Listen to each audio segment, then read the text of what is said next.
اگر تو دولت سے کامیابی ہوتی تو قارون بہت کامیاب تھا، اگر حکومت سے کامیابی ہوتی تو فرعون اور نمرود بہت کامیاب تھے۔ کامیابی ان سے نہیں، کامیابی انسان دولت میں قارون کی دولت تک پہنچ جائے اور دنیا میں دبدبہ اور اقتدار اور سلطنت اور حکومت کے اعتبار سے وہ نمرود اور فرعون کا مقام حاصل کر لے، وہ ناکام ہے، خائب ہے، خاسر ہے، برباد ہے۔ اور ابو ذر غفاری کامیاب ہے، چاہے ان کے پاس کچھ نہیں، جھونپڑی تک نہیں، کوئی گھر نہیں۔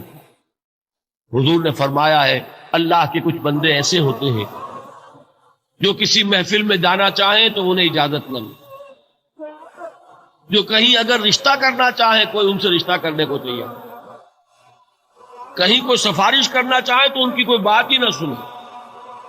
لیکن اللہ کے ہاں ان کا وہ مقام ہے کہ اگر بھولے سے بھی کسی بات پر قسم کھا بیٹھتے تو اللہ ان کی قسم کی لاج رکھتا۔ یہ ہے فرق۔